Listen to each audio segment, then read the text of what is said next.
fait 12 ans que je ne rêvais plus de faire une route du Rhum sur un bateau capable de la gagner. Parce que il y a 12 ans, j'avais perdu mon bateau. Et puis les 60 pieds, ces multis, j'en avais déjà assez fait. J'ai bien assez de cheveux blancs. Et puis voilà. Et puis une proposition malhonnête d'il y a 2 mois, ou un petit peu plus. Parce que Armel Lecléache, le skipper de ce magnifique navire de Banque Populaire, se blesse à la main. On cherche un remplaçant. Et je dis oui. J'aurais pu dire non. Et vous dites oui, vous aviez des doutes? Oui. Ben oui, c'est normal, j'avais des doutes. Ça fait 12 ans que je fais pas de multi en solo.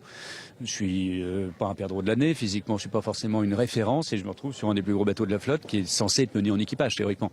Donc il y avait pas mal de choses qui me faisaient douter, mais bon, ça a duré quelques heures, les doutes, c'est tout. Et puis après, un gros travail, beaucoup d'entraînement, secondé par une équipe géniale, parce que c'est un team que je connais très bien. Aidé en mer pendant cette semaine de Route du Rhum par Armel lui-même, évidemment, et Marcel Ventris, notre routeur. Et tout ça, ça a fait une belle alchimie.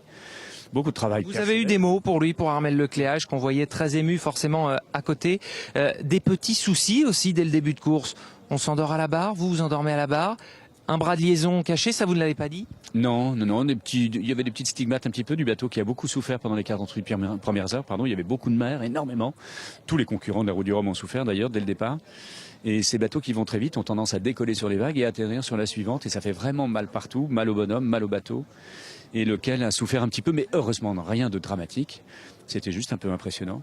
Et c'est vrai que je suis tombé, je me suis endormi à la barre, parce que c'était le seul moyen de ne pas dormir. De toute façon, c'était impossible de dormir, tout simplement. Et en m'agrippant à la barre à rouge, j'ai failli chavirer. Bon, petite anecdote, mais étonnamment, c'est juste...